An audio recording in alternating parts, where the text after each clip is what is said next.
As a finance professional in a disrupted business landscape, what does it take to be in demand? What does it take to attract great paying international roles? If you're an ICAN member, it'll just take one exam. That's all it takes to complete the globally recognized CIMA professional qualification and the internationally respected CGMA designation. As a CIMA member and a CGMA designation holder, employers will look at you as a finance professional, constantly acquiring new skills to add value to the business. That's why they'll be willing to pay premium to hire and retain you. If you have 5 years of relevant experience and are an ICAN member, you can directly sit for the final exam of the CIMA Professional Qualification, the Strategic Case Study Exam. Start studying the CIMA Professional Qualification. Prepare to make an impact.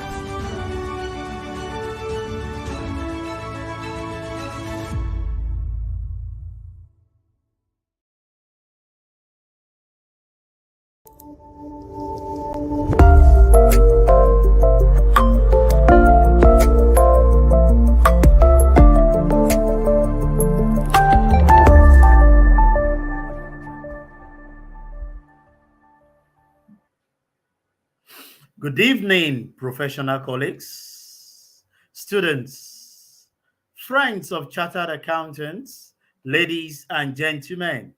It is my pleasure once again to welcome you to another session of ICAN on Air, powered by the Institute of Chartered Accountants of Nigeria, giving us educative and insightful knowledge day by day, every Tuesday and every Thursday. And this day, the 16th day of the month of August, I will be discussing a topic that is very germane to our profession, both to the professionals and to the students. We want to go back to the class today to have those knowledge that is required of us as professionals. And that is why we'll be talking on accounting for financial instrument. And let me just give you this insight. I'm sure you've seen that through the flyer. We are having two series of this particular session. That is to say, the part one of it.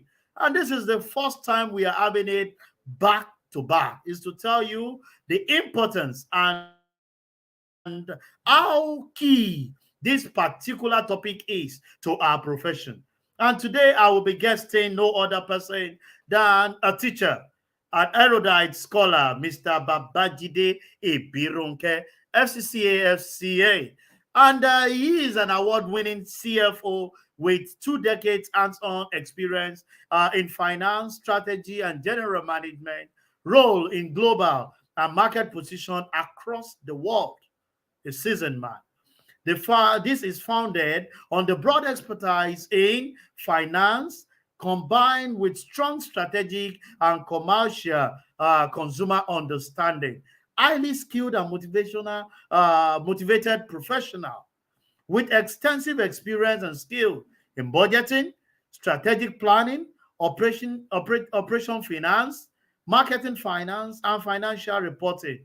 He is a fellow of the Association of Chartered Certified Accountant in UK, a fellow of our great institute, the Institute of Chartered Accountants of Nigeria, a fellow of the Chartered Institute of Taxation of Nigeria, and also an holder of ACCA diploma in international financial reporting.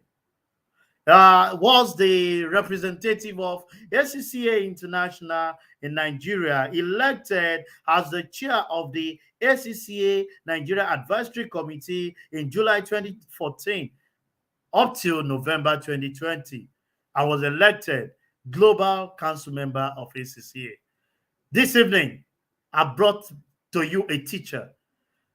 All I need you to do is to go get your pen, get your book, because we're going to go back to those seasons when we were actually learning how to write for this exam, because we need this knowledge now. If no other time, I mean now. I will be going on a very short break, and when I come back, I'll be coming in with my guest to discuss the topic of today. Stay tuned. I'll be right back.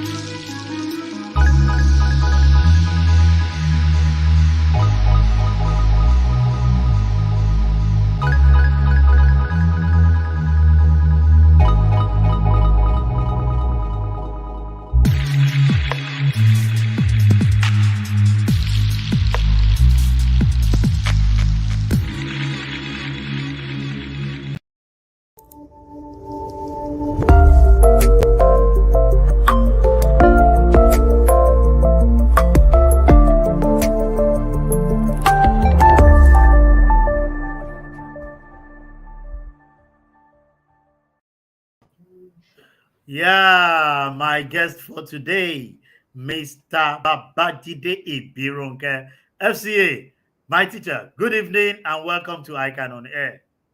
Good evening, my brother. How are you today? Yeah, And it's very good to great. see you again.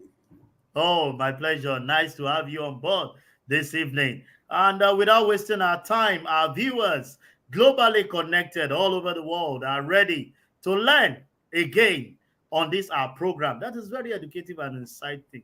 And we are not discussing any other thing than that area of your core competence, which is accounting for financial instrument. And let me just tell you, this is the first time we're having it back to back. So you're having part one today. On Thursday, we'll have the part two because it's loaded. Let me go straight by saying that we keep hearing IFRS within the financial space. Can you please explain to our global viewers what is IFRS and what significance does it bring to accounting profession? Okay, thank you so much, my colleague and my friend and my brother. I'm excited to be here this evening. You know that for you and I, we've come a long way in capacity building, and developing people is one of the passions that we both, share together. So Yeah. for us as finance professional, I like to describe IFRS as, if you think about an imam, the Quran in his hand that he uses for the ministry or the administration, the same way you think about a pastor or and the Bible that he carries in his hand. And if you believe in the traditional worshippers too, the oracle, maybe the Ifa oracle that they have, that they consult regularly to do divination or any form of a spiritual encounter. That is how you look at IFRS in the hands of a, a finance professional. Hmm. And particularly because for us, we want sound financial reporting system.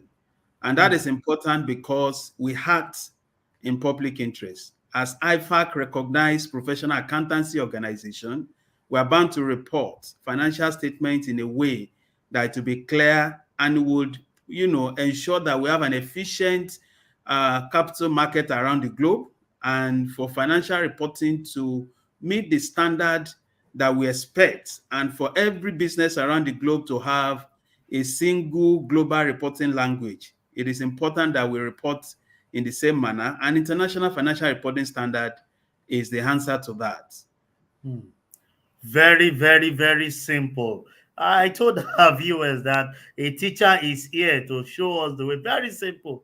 Talking about standard, globally to have uniformity in the way we report our financials. Let me go on this aspect again. IFRS 9. I know it plays strategic role when we talk of a financial instrument. Can you please give us an insight into this IFRS 9 as regard the classification and measurement of the financial instruments? Okay, thank you so much. Maybe I should go just a little bit back into the historical background for the standard IFRS 9. Hmm. Prior to IFRS 9, we've had IS 32 financial instrument, which speaks to the presentation. We've had IS 39, which was the old financial instrument standard for recognition and measurement. As it stands today, that IS 39 has been replaced by the new IFRS 9. But Hmm. funny enough, some entities, at least insurance businesses around the globe, particularly those who have not adopted IFRS 9, are still adopting IS 39 as we speak today, subject to Hmm. meeting some certain criteria in IFRS 4 and being able to demonstrate their readiness to adopt the new IFRS 17 for the insurance sector. So prior to IFRS 9, there was IS 39 for accounting for financial instrument recognition and measurement. So why then did IASB issued IFRS 9? IFRS 9 was issued in response to the so many challenges that the sentiment and the ability of entities to be able to do creative accounting that Hmm. the loophole in IS 39, the old IS 39 permits. If you recall, in the old IS 39, management needs only to demonstrate their intention and ability to hold some financial instruments for a particular time, particularly financial assets, and then they can classify either into held to maturity or available for sale or loans and receivable or fair value through profit or loss. And so you recall that 2007, 2008, the world entered into global financial crisis. And so those intentions and management ability changed over time. So an instrument that was previously measured at fair value through profit or loss during market boom, and when the market crashed, all right, they were supposed to continue with fair value through profit or loss, but they then say because the standard allows for you to use the management intention and ability to hold instrument for some certain period, they were then trying to change from fair value through profit or loss to held to maturity. Because under held to maturity, you measure at amortized cost, meaning you will carry the instrument at their original cost as opposed to their fair value today. And so because of those, ability of entities to want to engage in creative accounting, the ISB thought it twice to introduce what we used to know as the tainted rule to limit the abilities of entities to be able to do such creative accounting. But after that, the tainted rule was also failing. And a bigger question around impairment of financial assets also became a major problem. Because when those impairments happened under the old incurred loss model in the IS 39, then it became very apparent that that particular method of, accounting for impairment losses of financial assets was becoming very, problematic around the globe. So the ISB thought it would be wise, and it was indeed very wise, to overhaul the entire IS 39 and come up with a new standard, IFRS 9, that will guide how to account for financial instruments. So there are three major things in IFRS 9, and I'm happy to share more light on this in the course of the program. So the standard talks to the classification and measurement aspect. It speaks to impairment of financial assets, and it speaks to edge accounting. Those are the three major areas, and particularly the focus being on financial assets, because again, there is no incentive for anybody to want to overvalue his liability. The major problem has been assets. I told our listeners, and I want our viewers all over the globe, just prepare your question, because it's reminding me of those days that I was listening and was preparing for my financial accounting in part 2, refreshing my brain, talking about IS 32, 39, 4, 7. I've heard a lot. And you've been able to just do justice to this by saying IFRS 9 address just three key things, talking about measurement, impairment, and edge. Let me say this, that there are three terms I have heard from you consistently in your last discussion. And I want to ask deliberately that you give an insight into the significance of those words in the context of financial statement. The terms are recognition, classification, and measurement. Okay, thank you very much. So I like to, just remind us as finance professionals that financial reporting, should I say, one of the key things that we should also ensure that we are able to navigate through in the course of our career. And if you don't understand four major key elements of the IFRS standard, I will add to what the Hanko had said. I will add, he has asked me about recognition measurement. I will add recognition measurement. I will add presentation and disclosure. And I will talk about classification. The classification aspect of that, which you have asked me, is just what determines how to measure subsequently your financial instrument. And I'm going to talk to that in a bit. But let me start with recognition. So there are four things, like I said, that you must always remember about your standard. After the introduction, the scope, and the various definitions that you have within all the IFRS standards, four key things that you must always remember. The first one is recognition. And I like to describe recognition by telling you that it answers the question when. All right. Recognition answers the question when. When to include an item that has met the criteria or the definition of an element of financial statement. When should that item come into your financial statement? That is a question of recognition. When to include the item in your financial statement. So when you talk about recognition, there is also the other side of recognition, which is derecognition, which speaks to when you have recognized an asset or a liability in your books prior to now. When do you remove such an asset or liability from your record? That is the derecognition, which is the opposite of recognition.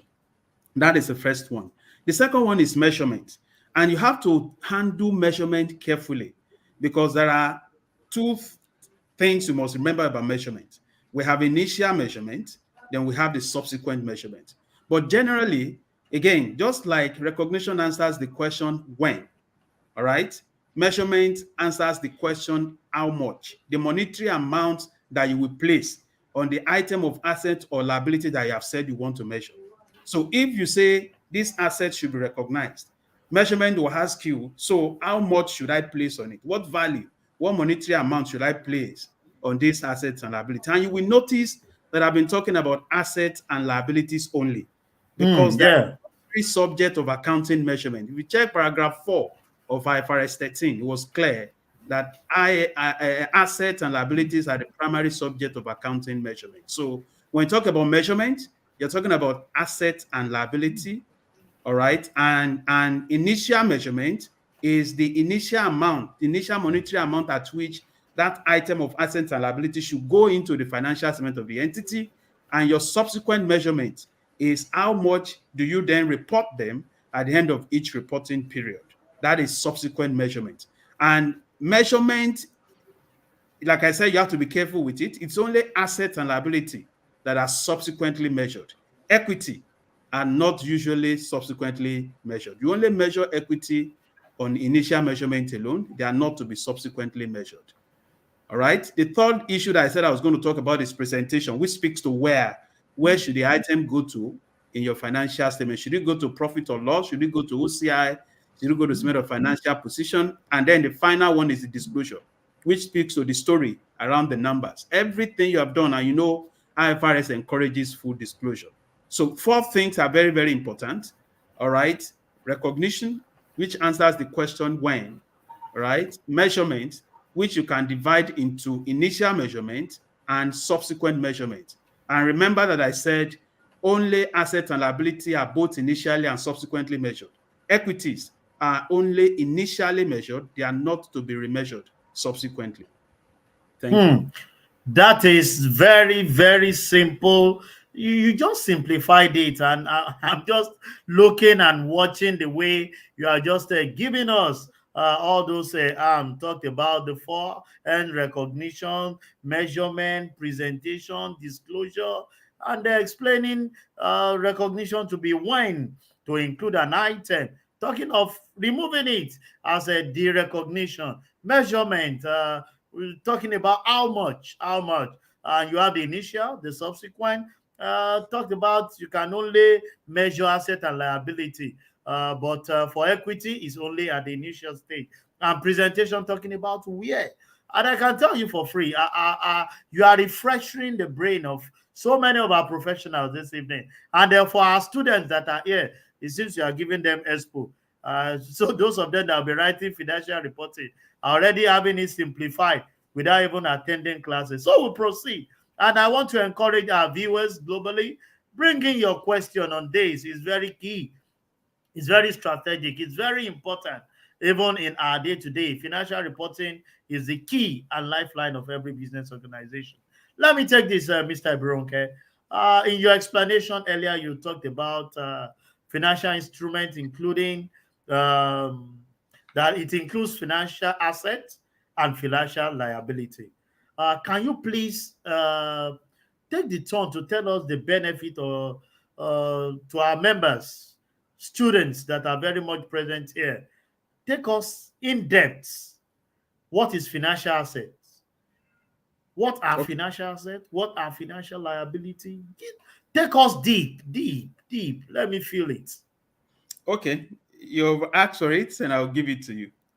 So here is how I like to explain financial instruments. So we all know about investment. So you invest in shares, you invest in debt instruments, you invest in bond. So financial instruments really start from understanding investments and understanding the parties to those investments. Because confusion that I've seen with people around financial instruments is that they don't really get to know when to account for some as financial assets and when to account for some as financial liability. And I'm going to explain that today. So financial instruments, I will give you the definition. But before the definition, you need to understand that it's about investment. And to an investment, there is an instrument that is being issued, and there is an investor at the other side that is buying that instrument. So I've said four things: the instrument itself, all right, and there are two parties to that investment. All right. So you have the investor, then you have the investee. So the investee is the issuer of the instrument. He issues the instrument. So I can, as a company, I can issue a debt instrument. I can issue an equity instrument. I can even issue what IS-32 called a compound instrument. And what is a compound instrument? A compound instrument is an instrument that combines the component of debt and equity. Think about your convertible loans, for instance. So today, convertible loan is a loan, but when the convertible is eventually converted, it then becomes an ordinary share. But in the process of waiting until the conversion or the redemption day, whichever comes first, there is an equity option that you carry. And that equity option is valued in accordance with provisions in IS-32. So you have an issuer who can issue debt or equity instrument or a compound instrument. At the opposite end, you have an investor who is investing into the issued instrument by the issuer. So there are two parties, and you must understand the side of the divide that you have before you appreciate how to account for it. It's very, very important.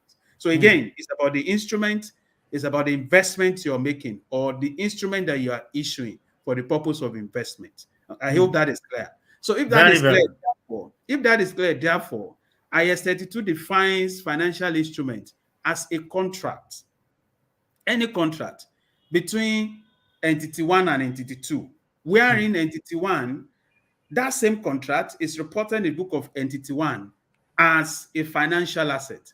The same instrument, the same contract is recorded in the books of entity B as either financial liability or equity instrument. So when you think about financial instrument, there are three component parts: the financial asset part, which is from the investor side of things, and then you have the financial liability or equity instrument from the investee side, which is the issuing part of it. I hope that definition is clear.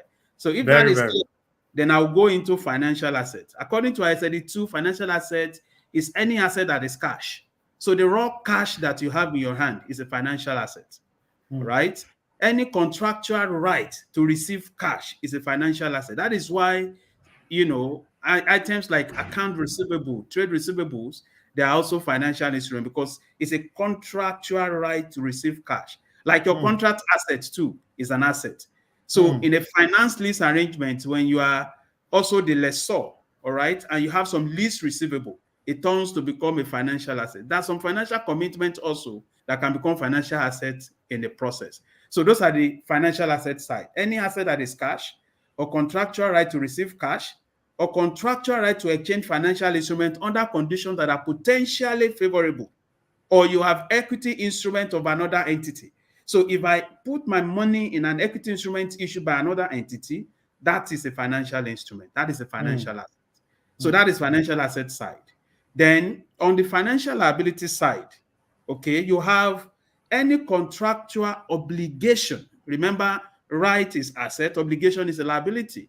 Contractual obligation to deliver cash. When I was defining asset, I mentioned that it's a contractual right to receive cash. So financial liability is the contractual right to deliver cash or to deliver other financial assets under conditions that are potentially unfavorable. All right, that is financial liability side. Then equity has no definition. It's just the residual interest. any contract that evidences a residual interest in an entity's asset after deducting all its liability. You remember Luca Pacioli gave us accounting equation. Asset equals capital plus liability. All right. That was since November 10, 1494. So that is one of the things that does not change in accounting. You know, some things never go out of fashion. That accounting equation since 14th century has never gone out of fashion for us in accounting. Of because course. the definition that I've just given you now is built upon that same nuances of asset equals to equity plus liability. Simply just remember your accounting equation, add a contract to it, then you have a financial instrument. But I must sound a note of warning. It is not all your investment in equity instrument that is a financial asset. Okay. So it is, let me say it this way, that any investment in debt instrument is a financial asset. Any issuance of debt instrument is a financial liability, but not same for equity instrument. So if I have investment in equity instrument where I have control, that is an investment that has given the investor the control of the subsidiary company, the investee. And so that's a business combination. According to IFRS 3, business combination is a transaction where an acquirer obtains the control of one or more businesses. So that will be a business control and will be guided by the provisions in IFRS 10. All right. If you have an investment that gives significant influence, like you have between 20 to 50%, or any other indicators of significant influence, and the entity can demonstrate the ability to participate or to exert the significant influence, such an investment will be treated in accordance with provisions in IAS 28, investment in associate and joint venture. It will not be treated as a financial instrument.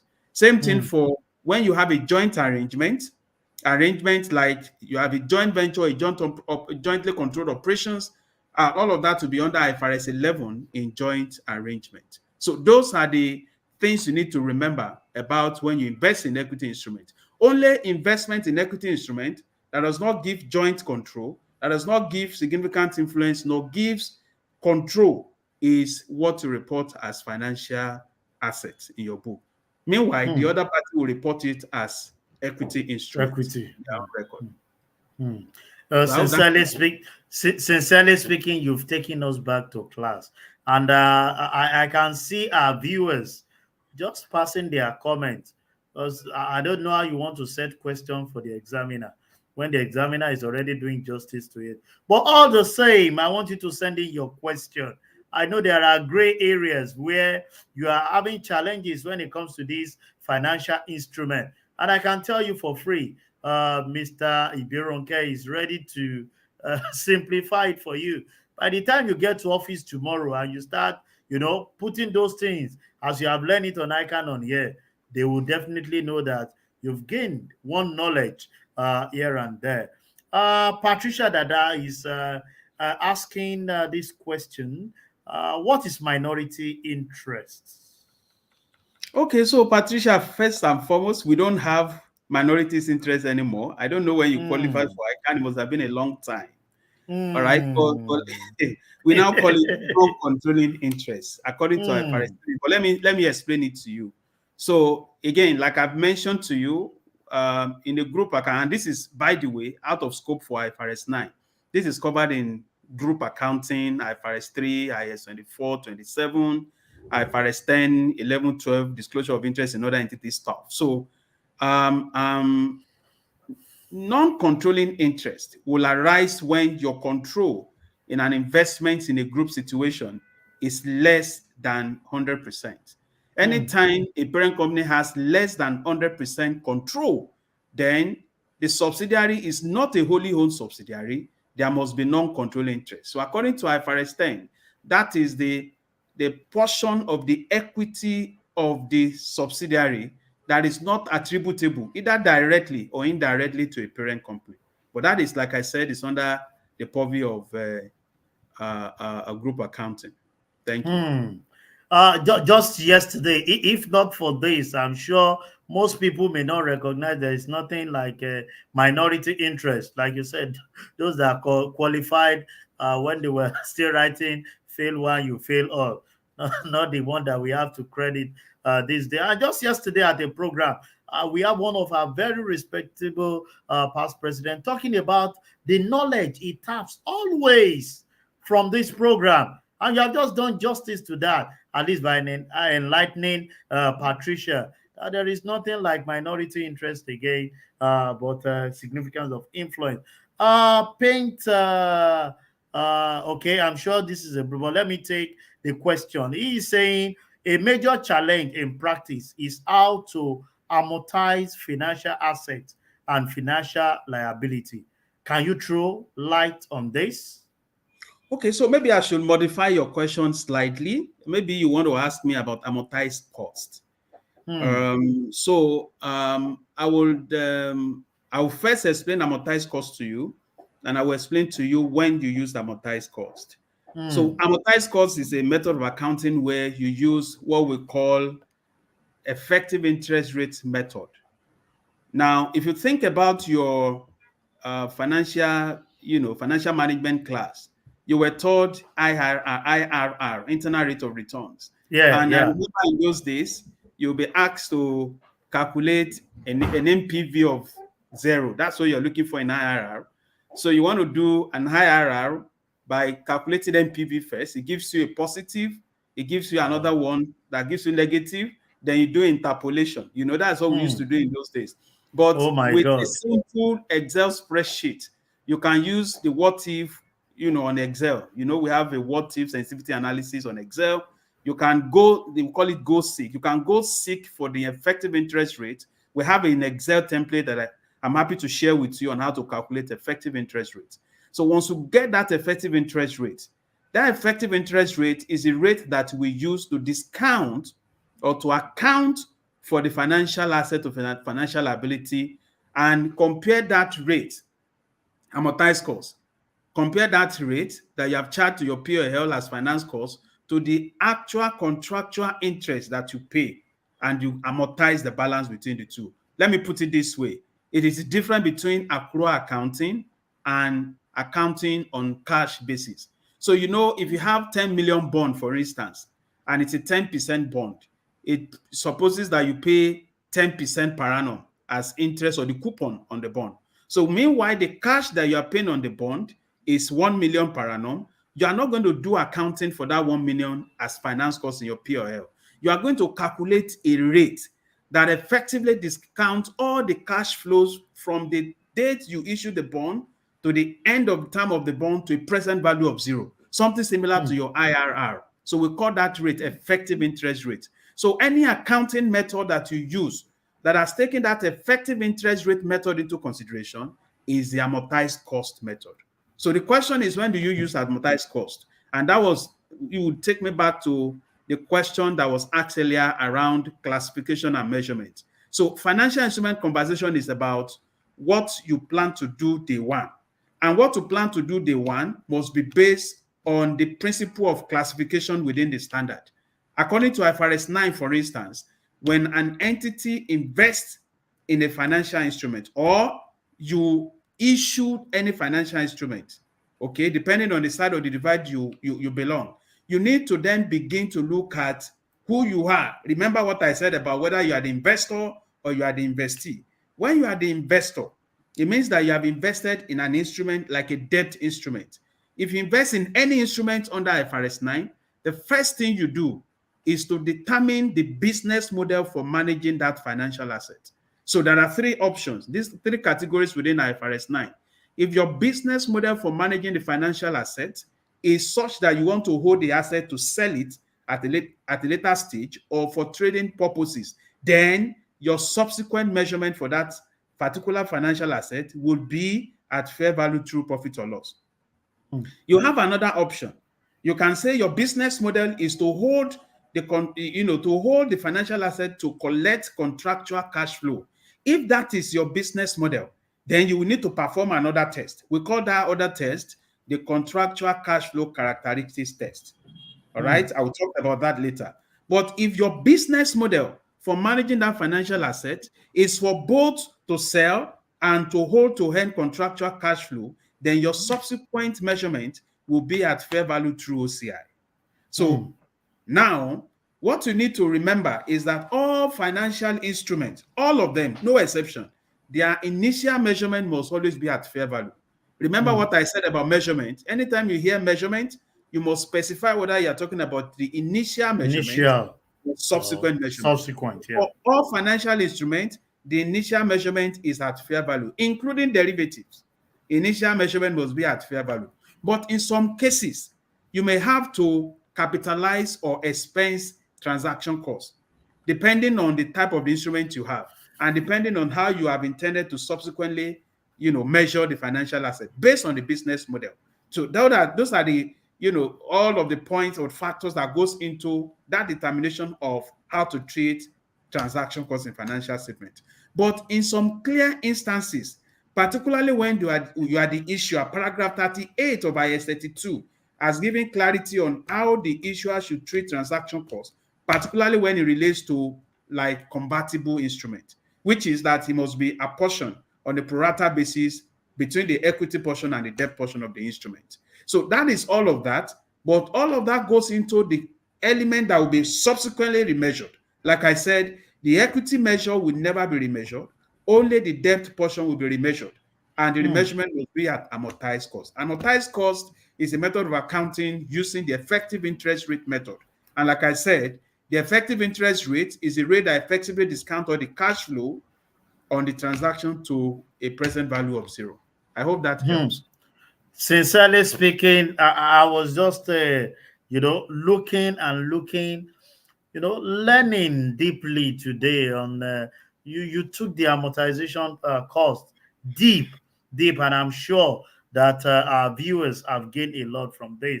I know there was a question that Omori asked, which I just crossed my eyes, talking about which area should auditor look out for in this area of financial instruments. Clearly, the first thing I will look out for if I'm an auditor is how was the financial instrument initially measured? What was your initial measurement for the financial instrument? I will check that. I will check your accounting for initial transaction cost. Okay, so there are two types of cost. There is transaction cost and there is transportation cost. Transportation cost is dealt with in IFRS 13. IFRS 13, by the way, is fair value measurement. And that standard was the standard that defined fair value. According to IFRS 13, fair value is a price that will be received to sell an asset or paid to transfer a liability in an orderly transaction between market participants at the measurement date. So when you're looking at fair value, all right, there is a need for you to consider your transportation costs because you may have to take that particular item to where you want to sell it. So the nexus between fair value measurement, IFRS 13, and IFRS 9, or any other standard for that matter, is such that when you look at what and when of fair value, you will find it in all of the standards. All right. But when you talk about how of fair value, you can only find it in IFRS 13. So there is no way you will deal with financial instrument without looking at IFRS 13, because the hierarchy of fair value that determines how you will arrive at the fair value figure with which you are going to measure financial instruments, you will find more of that in IFRS 13. So remember what I said, IFRS 13 is the standard of the how for fair value. But what to do with that fair value and when to use that fair value, you will find in all of the standards. One of those standards is IFRS 9 that clearly states when to use fair value. For instance, for financial instruments, all of them must be initially measured at fair value, plus or minus transaction cost in some cases. For some, they are subsequently measured at fair value through profit or loss if your business model for managing that asset is such that you want to sell it later. For some, you are subsequently measuring them at fair value through OCI, through other comprehensive income, if your business model is both for selling and also to earn contractual cash flow. But when your fair value, when your business model for managing the financial asset is to earn contractual cash flow, you then need to carry out what we call the contractual cash flow characteristics test that will be asking the question we call SPPI. SPPI is the question of whether it is solely payment of principal and interest. So if it is solely payment of principal and interest, it is more of debt instrument. Then subsequently measure it at amortized cost. Otherwise, you have what we call the fair value option. The fair value option is the option that is available within IFRS 9 for entities to account for for their financial instrument at fair value through profit or loss, regardless of how else they would have been accounted for, so as to reduce what we call accounting mismatch. So accounting mismatch is recognition inconsistencies that may arise as a result of measuring the asset in those other ways. That is deep. That is deep. And I'm sure Omorebi, an internal auditor, would have gained one thing from what our facilitator for today has actually dished out. And I want to say again that I've actually been guesting Mr. Babajide Ibironke, FCA, who has been doing justice to our topic today, taking us back to the class. I hope after this session you won't set the exam because I've had a lot of IFRS 4, 7, 32, 35 IES. Those are the things that we run for so that our viewers won't run away. But let me just pick this question from Magnus Corporate Services Limited. He is asking, what will be the applicable loss amount stroke value to determine the historical loss rates if the company has no pending receivable beyond 365 days, since loss value is required to determine loss rates? Okay, again, some of these questions are questions that I would have to modify because what I've also noticed is that as finance professionals, when we come across a challenge, we just want to address that challenge without already getting the context. Proper context will always help us. I'll always encourage my colleagues, either at work or anywhere, to always ensure that you get the context clear. And when you're looking at your standard, don't just read the standard because you want to pass ICAN or because you want to just finish the audit for the year. Please try to understand the context. And within that context, you can wriggle your way out of whatever technicalities. And I must tell you that financial instrument, although a very technical aspect in accounting, is a very, very simple. It's built on some simple methodologies that if you follow them, then you won't have any challenge in your accounting and dealing with financial instruments. So I reserve my comments, my Oga, when you talk about simple, but flow on, sir. It's a very simple concept, all right? It's built on some certain technical methodologies that as finance professional, it's expected that we know them anyways, because it is taken for granted that you've learned that when you were studying ICAN. And having said that, I would like to, speak to the impairment of financial asset in the regards of the last question. So IFRS 9, clearly from paragraph 5.5.1 downwards, stated clearly the financial asset that may be impaired. By the way, you don't impair financial liabilities. Nobody wants to increase his liability. So there's no reason for wanting to impair financial liability. You don't impair any liability for that matter. You only impair financial assets. All right. And it is not all financial assets that you impair. For instance, financial assets whose subsequent measurement will be at fair value through profit or loss, you don't test them for impairment.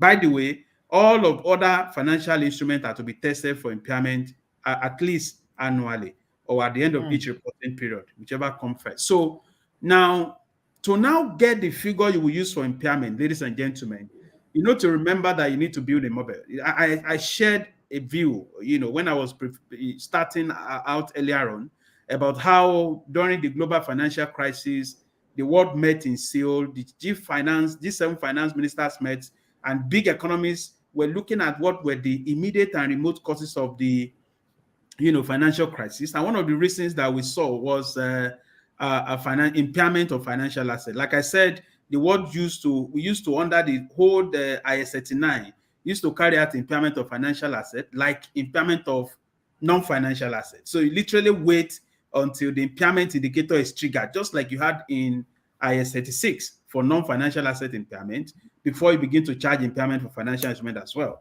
So that was what led to the introduction of the ECL model.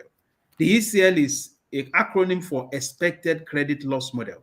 So we have moved away from incurred loss model, in which case we'll have to wait for the time that the impairment indicator would have been triggered, or maybe it would have been too late impairment to be made in the year that impairment had occurred, to now a more forward-looking impairment where the impairment that you will charge in your financial statement will be a function of a calculation that you have done.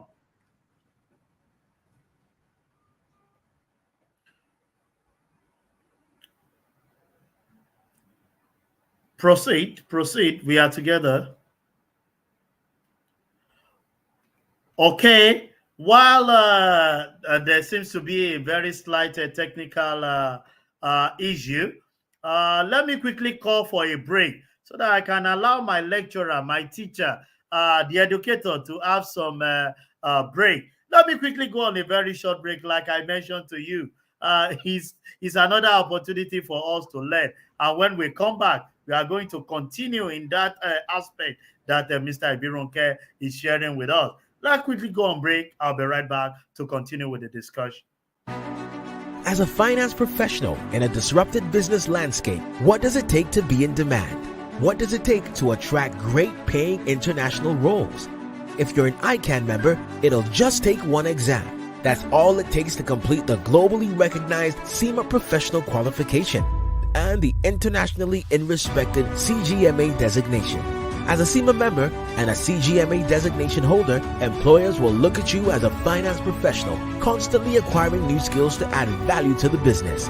That's why they'll be willing to pay premium to hire and retain you. If you have 5 years of relevant experience and are an ICAN member, you can directly sit for the final exam of the CIMA Professional Qualification, the Strategic Case Study exam. Start studying the CIMA Professional Qualification. Prepare to make an impact.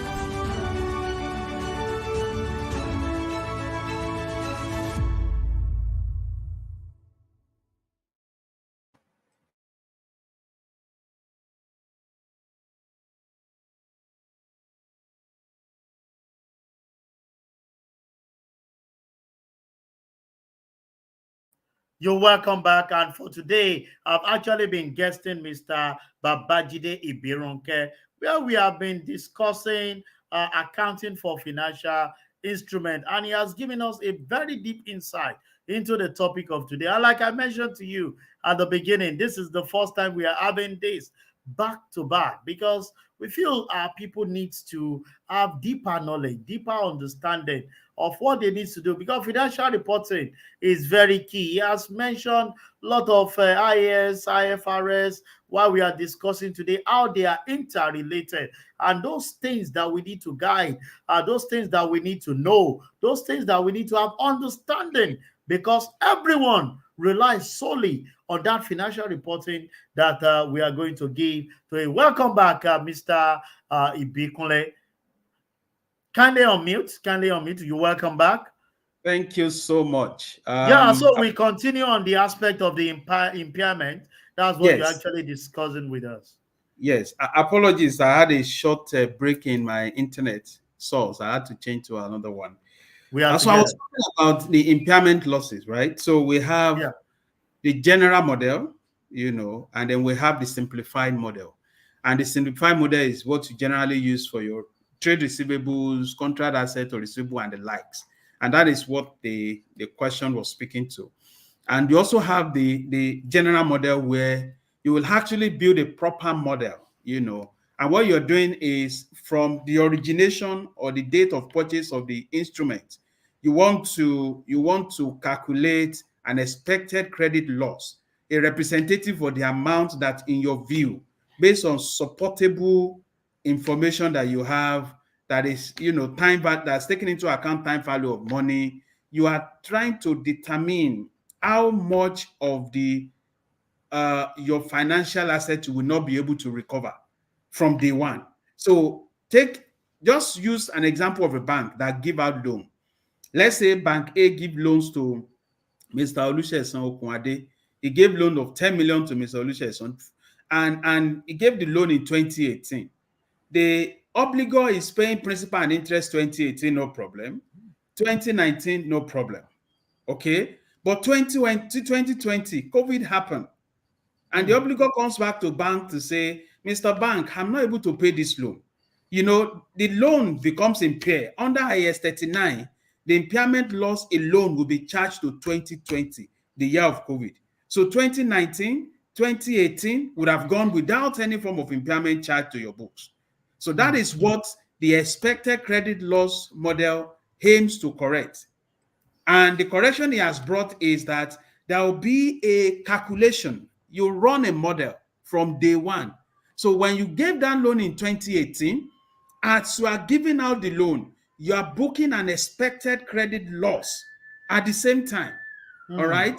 Knowing fully well that accounting is prepared on an accrual basis. So as you are earning income, interest income on the loan you gave out, you're also booking an element of impairment, an expected credit loss on the same loan for similar or an amount that has been so calculated. So the difference between the calculation at day zero and the calculation at each of the reporting date will go to your P&L as impairment charge on that financial asset for the year. But that figure is not a figure that you want to use the CBN prudential model that we're using in the old SES 10 and 15 of saying this one is bad, this one is lost, this one is doubtful. You just use number of days to determine how to do that. No, you're going to run a proper model. And that model will be, using some information and variables like the World Bank report, what is the rate of default in Nigeria? You see the loan giving default, you see the probability of default. You also use some esoteric calculation that speaks to what, in your view, based on the ratings of the obligor and their risk asset acceptance criteria that has been set out from day one, to measure a type of expected credit loss, and then you do that comparison at the end of every year. But what you do also is a function of your view. Again, this other view might be a bit, subjective. The view of your credit risk of the obligor at the end of the reporting period. So when the credit risk has not risen significantly, you use what we call the 12-month ECL model. But when the credit risk has risen significantly, you use the lifetime ECL model. All you are trying to do is, before this loan goes bad, let me recognize something that is reasonable, forward-looking, supportable from some model now. So look at my example of the loan to Mr. Sesson the other time. 2018, no impairment, but you are booked, let's say the loan was impaired, an impairment loss of 1 million was to be charged in year 3. But let's assume that year 1, your calculation has given 200,000.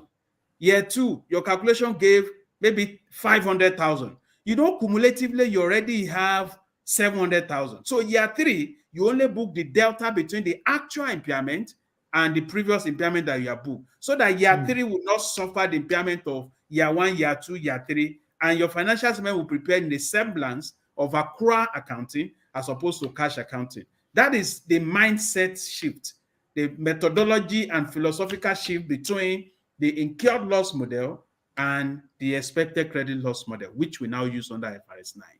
Same thing goes for your receivable, and there's a rebutable presumption about some 30 days outstanding, which the other person has asked the other time. But again, like I said, some of these calculations are subjective, but you must use information that is supportable and that can be validated. And of course, like somebody asked the other time, if I'm your auditor, I'll be checking your data versus available data, supportable information that you have, to be sure that your calculation of ECL is done in the most appropriate manner. Thank you.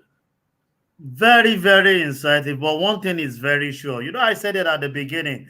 This is the first time we're having it back to back. I saw Olujide Ojo asking a question, but time is not our friend. I just want you to prepare yourself. Thursday, our teacher is prepared, because we've not even delved into public sector. Olujide is asking IPSA, IFRS. So this is the guru himself. And I'm sure when you prepare yourself, don't come alone on Thursday.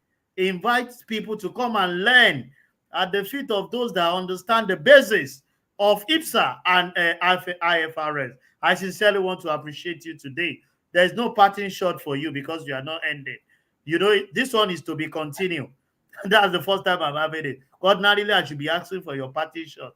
But no parting shot, but this is to be continued on Thursday, when you'll be giving me that parting shot. But let me use this opportunity to appreciate our guest for today, Mr. Babajide Ibironke. my teacher, an educator, a professional par excellence, award-winning financial CFO for over 20 years. We appreciate you for educating us today. I hope to see you again on Thursday by God's grace. So on this note, we are rounding up, and let me quickly give few announcements to our members to let you know that the 52nd Annual Accountant Conference will be coming up on October 10 to 14 at the International Conference Center, Abuja, and Sheraton Hotel. And we will be talking on building trust in an enabling sustainability. The 58th ICAN president is set, ready to welcome you all. And we have prepared enough of the facilitator to do justice to this. And also, come November 18th to 21st, we will be talking about the World Congress for Accountants that will be happening at the Geo World Convention Center at Mumbai in India. You know that the World Accountant counts on us. And I have to tell you that you need to prepare yourself. To get more information today, why not try as much as possible to visit our website? Enough information is loaded there. And you do me you just try. Do me a favor. You benefit from the program of today. Why not invite someone to join us on Thursday when we will be having the concluding part of this accounting for financial instrument we'll be having justice to it by Mr. Babajide Ibironke. On this note, I will be bringing the episode of today to a close. To see you again on Thursday when we'll be talking of the part 2 of this program. I remain Olusesan Okwade, FCA. Bye for now till I see you on Thursday. Stay safe.